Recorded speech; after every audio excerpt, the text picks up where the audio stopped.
वासु चौरे हमारे संवाददाता भोपाल से हमारे साथ लाइव जुड़े हुए हैं, सीधे उन्हीं के पास चलते हैं।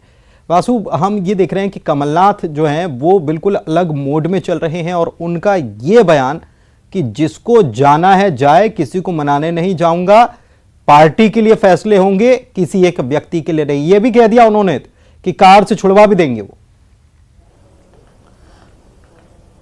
हाँ बिल्कुल पुनीत, देखिए पहली दफा नहीं है जब कमलनाथ का इस तरीके का रुख सामने आया है। आपको याद होगा जब कमलनाथ मुख्यमंत्री थे और ज्योतिरादित्य सिंधिया ने जो अलग अलग संगठन जो अपनी मांगे कर रहे थे, मांगे रख रहे थे सरकार से, उनके लिए सड़क पर उतरने की बात कही थी, तब भी कमलनाथ ने दो टूक कहा था कि उनको सड़क पर उतरना है तो उतर जाइए। और इसी तरीके का एक और स्टेटमेंट उस वक्त सामने आया है जब बीते ही दिनों हमने देखा कि अरुणोदय चौबे, जो कमलनाथ के करीबी भी माने जाते हैं और पूर्व विधायक भी रहे, महत्वपूर्ण जिम्मेदारियां कांग्रेस पार्टी में उनके पास रही थी, उन्होंने इस्तीफा दिया। और उसके बाद कमलनाथ का इस तरीके का स्टेटमेंट आता है कि और भी लोग अगर जाना चाहते हैं तो चले जाएं। यानी कि कमलनाथ इस मूड में बिल्कुल भी नहीं है कि किसी भी तरीके की किसी भी नेता की मान मनौवल की जाए। उनका साफ कहना है कि कांग्रेस के जो निष्ठावान कार्यकर्ता हैं उनके साथ कांग्रेस पार्टी आगे बढ़ेगी और उन्हें यह विश्वास है कि कैडर कांग्रेस। सबसे बड़ा सवाल फिर यह उठता है कि आप बता रहे हैं कि कमलनाथ तब भी वैसे ही थे, आज भी वैसे ही हैं, और इस बीच जितने झटके लगे हैं, क्या बदलने की जरूरत नहीं लग रही?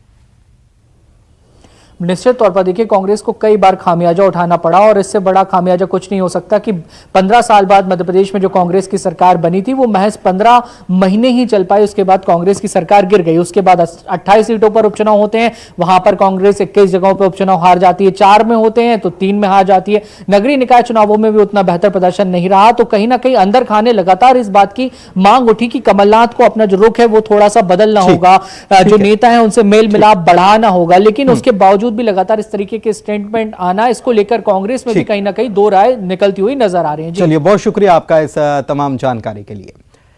पाकिस्तान के साइबर ठगों के निशाने पर भोपाल के लोग आ चुके हैं। इस इंटरनेशनल कनेक्शन के बाद सुरक्षा एजेंसियों में खलबली है। एमपी की एजेंसियों ने केंद्रीय जांच एजेंसियों से जानकारी साझा की है। अब साइबर ठगी के अलावा आतंकी कनेक्शन की भी जांच चल रही है।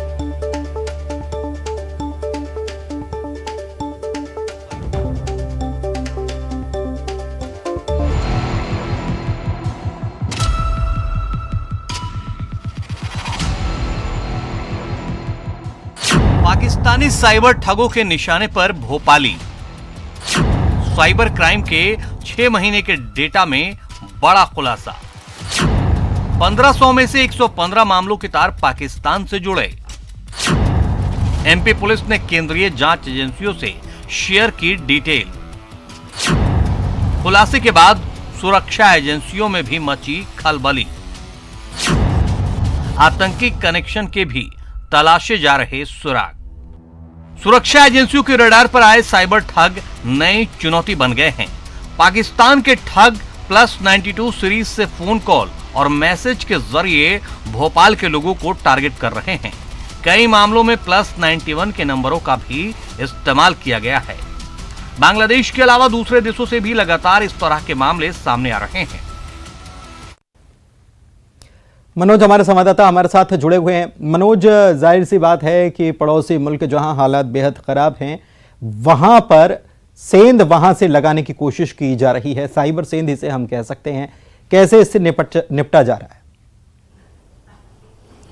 जी बिल्कुल, लगातार जो जांच की गई भोपाल साइबर क्राइम ब्रांच के द्वारा, उसकी जांच में ये एक बड़ा खुलासा हुआ है, जिसको लेकर अब मध्य प्रदेश ही नहीं बल्कि केंद्र की एजेंसियों से तमाम जानकारियों को साझा करने का काम किया है। क्योंकि ये ठगी के जो आरोपी हैं वो पाकिस्तान ही नहीं बल्कि देश के दूसरे ज़िले हैं, वहाँ पर भी लगातार सक्रिय। लेकिन पाकिस्तान के अलावा दूसरे देशों से जब ये कनेक्शन जुड़ा उसके बाद एजेंसी हरकत में आई। और ख़ास बात यह है कि पाकिस्तान से जिस तरीके से लगातार जो संदिग्ध गतिविधियां देश में नज़र आती है, और ख़ास तौर से अब भोपाल से उसका कनेक्शन जुड़ा है, तो ऐसे में अलर्ट पर है एजेंसी। तमाम जानकारी और डाटा को साझा किया जा रहा है, खास तौर से आतंकी कनेक्शन को लेकर।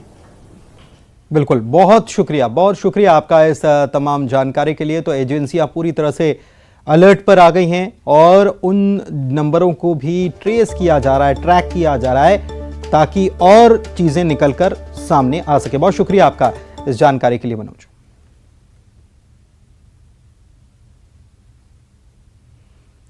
और इसी के साथ इस बुलेटिन में इतना ही। नमस्कार।